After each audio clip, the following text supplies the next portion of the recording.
Hello, everyone. My name is Donald, and I am joined by Planeswalker Plus co-host Elias. How are you today? Not too bad, Donald. Yourself? Not too bad. Well, I think you're doing significantly better than us because you have here 51 packs of Hearthstone to open, don't you? They are the most magical Hearthstone packs that you will ever find. No, this isn't Magic. This is Hearthstone. Magic is an entirely different segment. What can I say? I like to stick to my branding. So, should we just get straight into it? Yeah, I think that's a good idea. Let's do this. Yeah. So, just for the just so for the record, so how much Hearthstone have you been playing recently? More than I'd like to admit, but I've been playing for about a year, and that's recently been amped up a little bit in my quest to get to the legendary status. And how far off you at the moment? I am currently sitting between rank 5 and 6. Ah, nifty. Well, you could be niftier, but Well, I mean, it puts me in the top 5% of all players, so. 5% is chumps. Okay, and we also just stated for the record that you're also one of the top 8 players in Melbourne at the very least, as demonstrated at the last World Magic Cup qualifier. Yeah, I played in that event a couple months ago, and surprisingly went on a massive heater. Managed to top 8 the event. Unfortunately, I couldn't take it out, but was able to play alongside some of the best in Melbourne. And yeah, unfortunately, we didn't do that well in the World Magic Cup.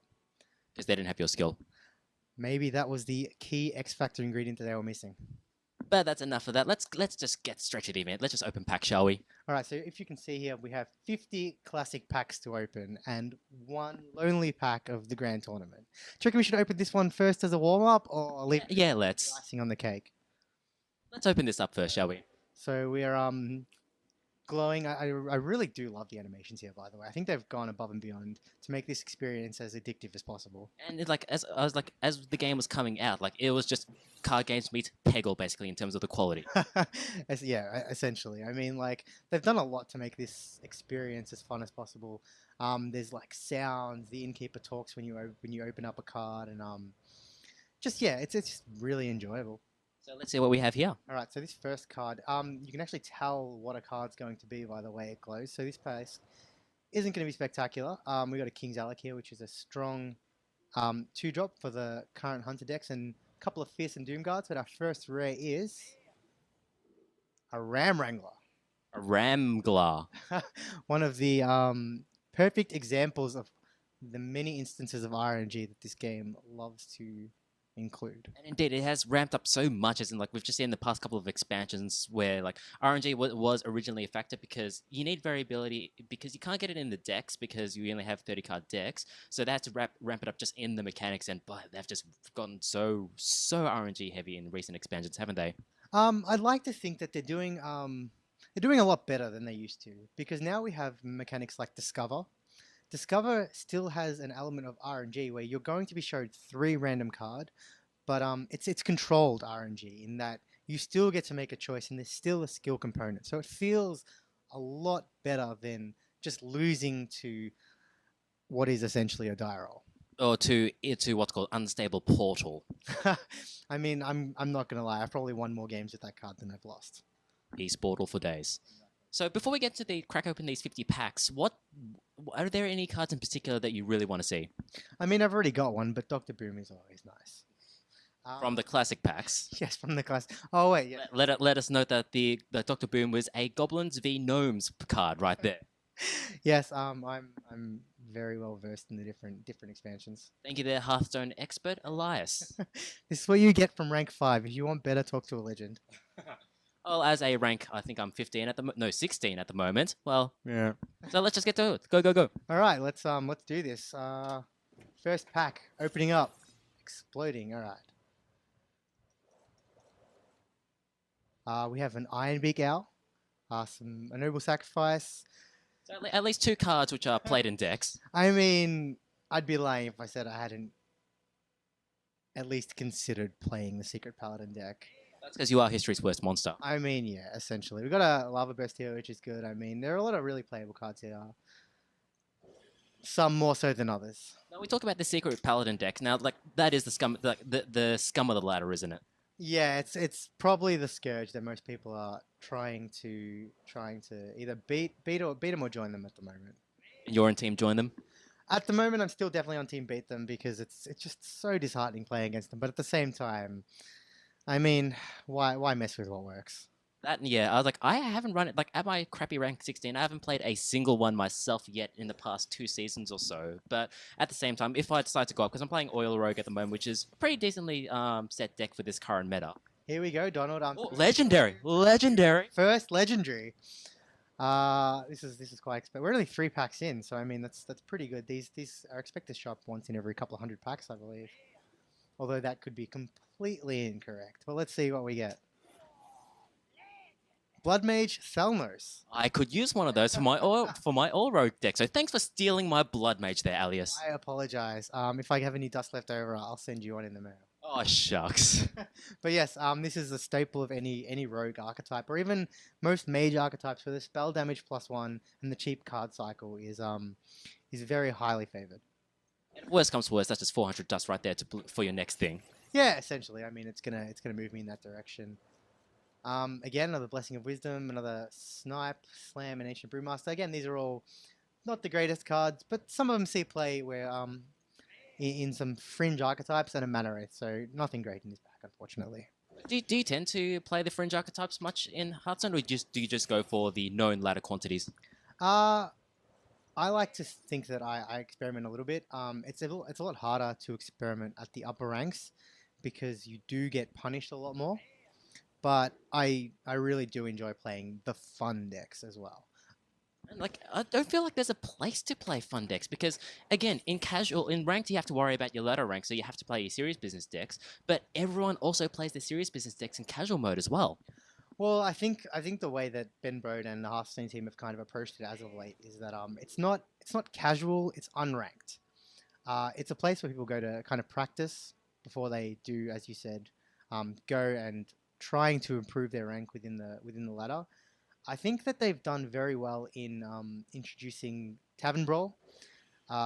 It gives more casual players a place where they can just go and maybe play like a different kind of game each week. And not and it's a lot more of like a fun game mode that they've been experimenting with. And I think it's been pretty well received for the most part. I'm always interested to see. Always wake up Thursday morning Australia time just to check. I'm always interested to check out what the latest Tavern Brawl mode is, and then I'm inevitably disappointed when it's a build your own deck mode. I mean, yeah, like I said, Tavern Brawl is definitely for a mix of different players, and a lot of people do enjoy those build your own decks. But I know that you do love the RNG heavy, sort of provided cookie cutter expansions that they sometimes provide. Yeah, but then you can get to the other extreme. As in this week you've got this week it is the randomizer. So you pick a class, you get a random 30 card deck, and from that the mana cost will randomize. Exactly. That's the epitome of RNG. Random cards at random mana costs in random classes. It is too much RNG. We've got 2 rares in this pack, by the way, And an epic. and an epic. So we're gonna get to that. Shadow. Mispronouncing that. I mean, it's definitely epic. Although I wouldn't call a Hungry Crab an epic card. Why not? I mean, it destroys a Murloc and it gains some stats as well. This card looks delicious as well. What can I say? Keep deluding yourself there, Elias. All right. So the next pack we are going to open up again, just a single rare. Ooh, but a Golden Armorsmith. Now, Golden is another way that Blizzard have sort of given you an option to Pimp out your deck. yeah, essentially to pimp out your deck to just for want of a better word, just make it as shiny as possible. And they do a good job of making it shine because like we play Magic the Gathering as well, and the foil cards they're just there. Oh, another epic for you, and a big game hunter too, a relevant one too. Yeah, this one is actually it's a staple of most decks because it helps you deal with a lot of the bigger threats, and it just provides such a massive tempo swing. It's basically the text might as well read "Destroy Doctor Boom." Yeah, essentially, yeah. Doctor Boom being, of course, the staple legendary card in almost every deck. I've cast a fair number of Doctor Booms, and it is always almost a certainty that the big game hunter is following right after it. But at least you get your little boomlings, and then once again RNG. Well, I guess that's why Boom is such a ubiquitous card. I mean, you get so much value for that 7 mana. You get a 7/7 plus another 2 1/1s, and then those 1/1s can deal an additional 8 damage. So that's 8 plus 2 plus 7. So that's 17 worth of potential power. That's numbers right there. Ah, this is a numbers game. So far we've opened up what, 2 epics and a legendary, Yeah, and a not golden card. super exciting at the moment. So hopefully they improve in the latter half. A second mana wraith and some other trash. But for the most part, I mean, we're getting a lot of core cards required for some of the decks we play. We've got 2 rares here: a Bloodsail Corsair, which is a very tech card, and a Wild Pyromancer. But again, nothing too exciting. Do you like? Are there any decks, any fringe decks you want to see come to rise? Whether it be the Pirates Tribal, the Murloc Tribal that people have been trying for so long. Well, actually, there is a Murloc deck that oh, there's a mind control tech. There is a Murloc deck that does play the new card Anything Can Happen. The deck essentially focuses on trying to get to the late game, and then once you're at the late game and you've had enough Murlocs die throughout, you can just cast this card Anything Can Happen, which I think summons 7 random Murlocs died during the game. Another golden card here, which is nice. And just Which is just more dust, basically. charge at your opponent for 30 plus damage in a single turn. It's not by any means Shadow Form. It's not by any means reliable or consistent, but it is very fun.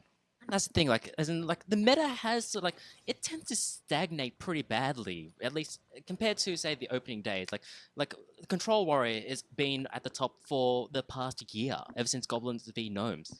Yeah, but it's actually been on a decline in the last couple of months. The release of Entomb for priests means that priests can now steal the end game threat that a warrior tries to close out with, and it helps in the ultimate fatigue race, which is where most of these control matchups go. The addition of a lot of small efficient minions also means that aggro has gotten a lot better as time goes past. So unfortunately, Control Warrior has kind of been relegated to the 2nd and 3rd tiers for the last couple of months. But even then, like, that's a nice card there, the foil Twilight Drake. Yes, it is quite pretty. Like, I mean, I do quite enjoy the animations, I won't lie. Yeah, again, gifts rule the world, eh? Essentially. But, sorry, go for it. Yeah, but I think but even aggro, like the beloved and what's the opposite of beloved? I'm not sure. Bahoos? Is that a word?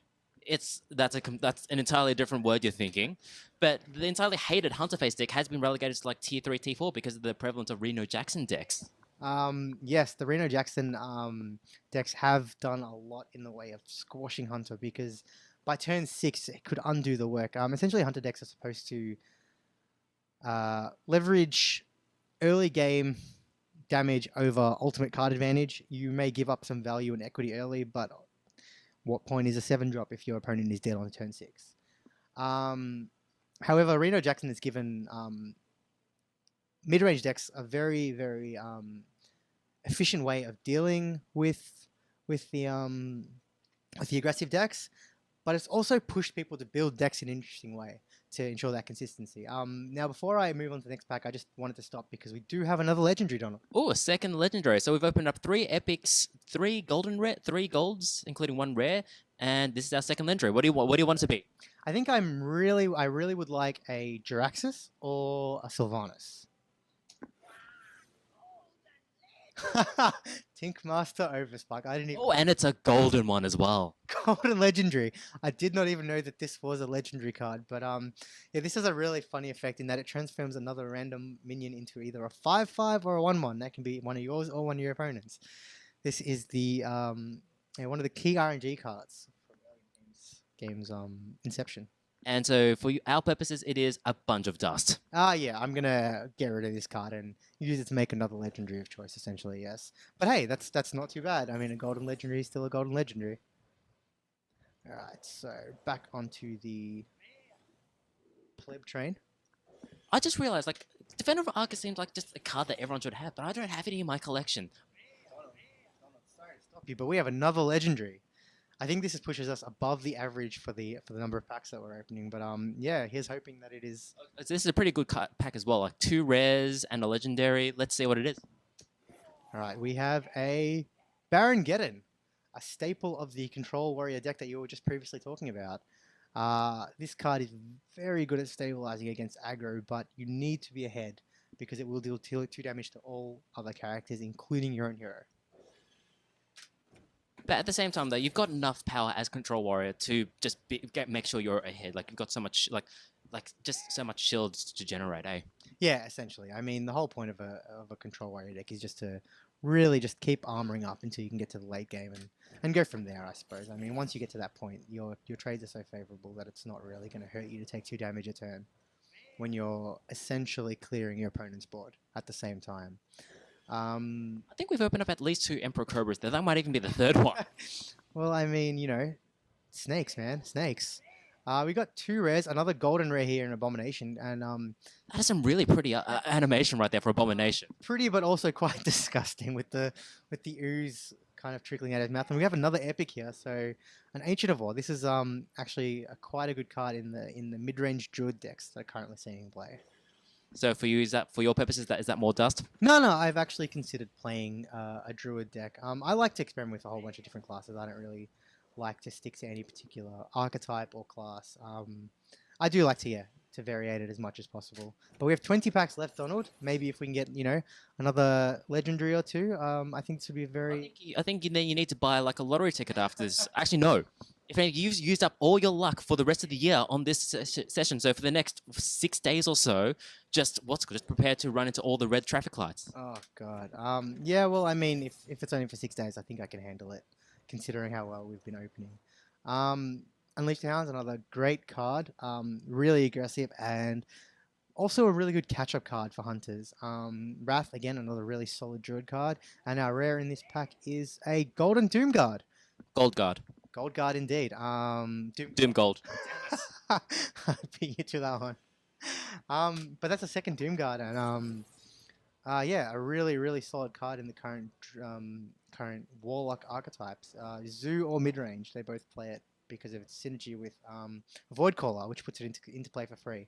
We have our rare in this pack, which is a Starfall, and another epic in Murloc War Leader. Actually, I'm going to stop for a second because this is the last Warlock, the last Murloc that I needed to get, I believe. And yeah, there it is.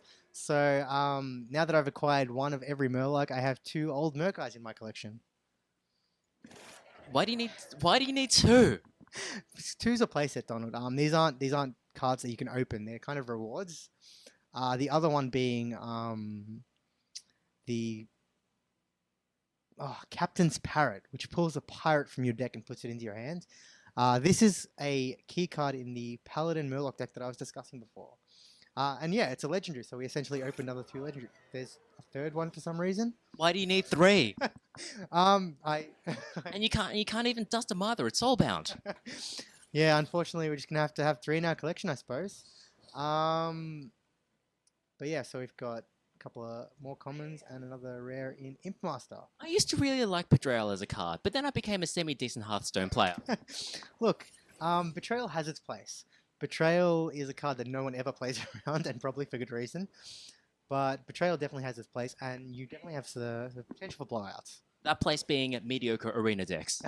And that's the thing, like, we both have fallen far off the arena boat, haven't we? Like, neither of us rather have played arena in ages. Savannah High, mate. Look, I haven't played arena in a while, mostly because I have been focusing on the constructed aspect of it. I used to really enjoy arena.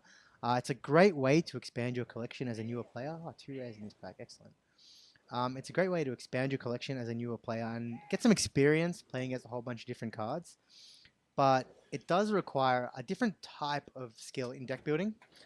And with the release of the latest expansion, which was League of Explorers. Yeah, League of Legendary Explorers. League of Legends Explorers, yes. Heroes of the Storm Explorers. Well, we've got a Doomhammer here. Doomhammer is a very good open. It's a current staple in the aggro shaman archetype. But yes, with the release of the current expansion, the arena meta in general and the way the decks are built has just changed completely, and I haven't really been able to keep up, to be honest. Because for the longest time, like arena decks tend to be sort of just really flat, non-synergistic things, just mid-range good stuff, pretty much. Yeah. Essentially, for the most part, yeah. It does require you. A golden force of nature. Golden nature. Yep. This is probably one of the most archetypal druid cards. It's part of the Force of Nature Savage Draw combo, and a lot of players have died to that combo. Gadgetson, The, Auctioneer. the Goblin Auctioneer. Goblin Auctioneer is also a very good open. It's very much a key piece of the the Miracle Road deck, which has seen a resurgence since its opening, since it used to be pretty much the key deck in earliest Hearthstone competitive play as well. Yeah, essentially, yeah, that's right. The Miracle Road has, I mean, it's still not as anywhere near as dominant as it used to be after the nerfs that it received. It's a nice golden demon fire, but I mean, yeah, it's definitely seeing play at the top levels of competitive Hearthstone. The last 9 packs, by the way. It always seems like a nostalgic play, isn't it? Like from the players who were there since the very start. Yeah, exactly. I think anytime any card comes out that looks like it's going to work, people try to make Miracle Rogue work again. And this time it seems to be almost there. It's definitely got some staying power and cycle with the Auctioneer, and it's also got the one-turn kill with the Tinkerer's Sharp Sword combo. In this pack we have a Felguard, which is a this is probably one of the best examples of a Warlock card. They are massively overstated. For 3 mana, you get 3 power and 5 defense, essentially. Where you can see here for 2, you get 2 and 2 on this Argent Protector. These Warlock cards, again, just generally have really large downsides. So putting you a turn behind has probably prevented this card from seeing a lot of play. But there are ways to cheat it on board without having to pay that tax, though, way. Essentially, that Void Caller synergy that I was talking about before is just another way to really get these cards out without having to worry about that downside. Frothing Berserker, again, used to be a really solid card in the Patron Warrior deck, and a way to kill your opponent really quickly until that deck was unfortunately nerfed. And we have a. Is this the third or fourth legendary here? I mean, counting Murkai, it's probably the fourth, I think. But, I mean, I struggle to keep it. It's either 3 or 4. Fingers crossed for Sylvanas. Here we go. Onyxia. I've actually already got Onyxia, so this is just going to be straight dust. But this was the first legendary I ever actually opened, and I've cast this card a lot of times. I've got very fond memories of this card. So you won't be dusting it? I mean, I think it automatically dusts when I try to mass convert, but still very happy to open that card. All right, so another epic in this pack, Gorehowl. Sometimes he's playing the control warrior archetype that we were talking about before.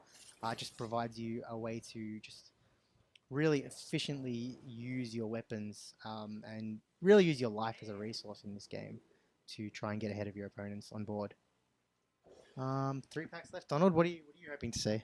I'm hoping to. Honestly, I don't know. I think we've already seen 3 or 4 legendaries, so I think we're doing pretty gosh darn well in this particular set. As you've been wanting a Sylvanas for the longest time now, so Yeah, I think I'm just gonna craft one now. Now that I've got the spare dust to do so, I think I will just be crafting one. that's what I called like Oracle for a second, like being just being a key piece to the mill deck. I mean, I know you do enjoy milling people, but yes, it is one of the key pieces of the mill deck, and that's the definition of a fringe deck right there. I mean, it's super fun to play, and it's going to win you games, but it's by no means consistent or even particularly powerful. No, but when it does, oh my god, it's so annoying to play against. I had an 18-minute game that I lost against Mill Rogue. But I mean, don't lie, Donald. There was a little bit of satisfaction and a little bit of pride by getting milled out. Oh. Well, final pack. Let's make this a good one. Here's hoping. All right, so we have at least one rare. Fortunately, nothing spectacular, but I mean, I'm not going to complain. Another Defender of Argus and a Thought Steal, which is always a fun card to play in priest decks. But yeah, so that's it's closed it for me. Those are the packs that I opened. Congratulations, you got 40 dust from that final pack. But ultimately, this has been a pretty decent opening for you, hasn't it? As in 3 legendaries, plus you got your Murloc completed, so now you have 11,000 of those legendary Murloc decks cards. Yeah, well, I mean, now I can mess around with some different Murloc builds and hopefully have some fun with that and maybe record a couple of those games as well. Yeah, but let's go into just my collection for a sec, just see how many new cards the thing recognizes for you, rather. All right, so there's a few. What we're going to do right now, just super quickly. All right. So new druid cards right there. We'll just get rid of all the little auras that these cards get. And there's a satisfaction to this, as it must be said. Yeah, there is a little bit. I mean, I got two Void Terrors. Void Terror is a very good card in the Zoo deck. This Golden Weaponsmith. I do like that we have like 3 Doom Guards now. 2 Golden Doom Guards. I've got more Golden Doom Guards than I have standard Doom Guards. First prize. Another Blood Mage, which is pretty cool. What else do we have here? Big Game Hunter was all a very good open. How'd you not have a big game hunter previously? I just honestly had never gotten around to using it. Most of the decks that I'd previously playing were quite aggressive, so they weren't really focused on the dealing with the late game threats. And yeah, I just honestly just never got around to it. This Twilight Drake is quite pretty, I must say. And Look at it vomiting out power right there. no one Drake can have all that power. And the Baron Geddon is the final card. But yeah, so that's the new cards for my collection. So, so what was probably the highlight, the one that you'll probably end that will go straight into one of your decks? I think the best open was probably the Golden Force of Nature, because I really enjoy that combo and playing that within the Druid deck, and having that in Golden is just going to be an extra way to kind of stick it to my opponents, I suppose. And so we're at the end of a pretty decent year for Hearthstone. Like, it went through a sort of stagnant period, but then this League of Explorers expansion has really revitalized the game. Like, it's made the ladder matches have a lot more interesting decks in them. What do you want to see in Hearthstone for the next year? Look, there have been a lot of complaints about Hearthstone this year, but I think that the team have been working really hard and they've made a lot of positive steps in kind of moving the game forward. I guess for the new year, what I would like to see is just a little bit more focus on the ranked system, and maybe just a little bit more of a attention to the leveling, because it does kind of feel like a really punishing grind at the moment to get to that legend rank. Also, possibly this has been discussed a lot, but the further Hearthstone moves forward, the higher the barrier to entry gets for newer players. So if Blizzard could work out a way to kind of make it a little bit easier and just bring some new players into the franchise, I guess that'd be really great as well. It's going to be weird because this game is almost 2 years old at this point. There'll be still new players joining it because the game is just getting more and more popular. Just look at its Twitch following.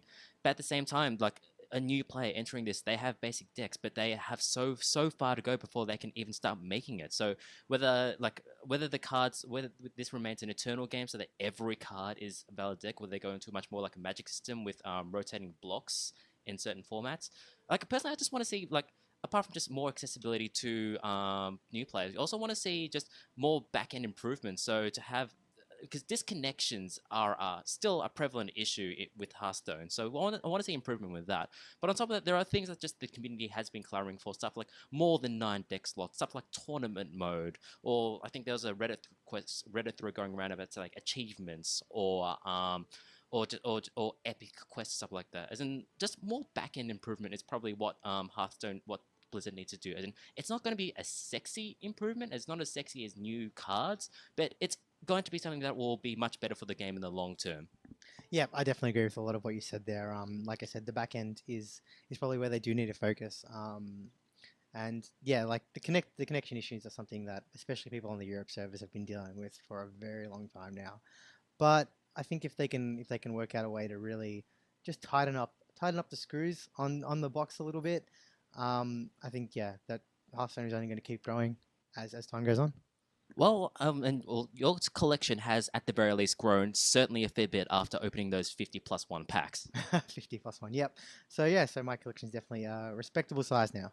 Also, thank you very much, Elias, for joining us in opening a bunch of Hearthstone packs. No worries. Thanks for having me, Donald.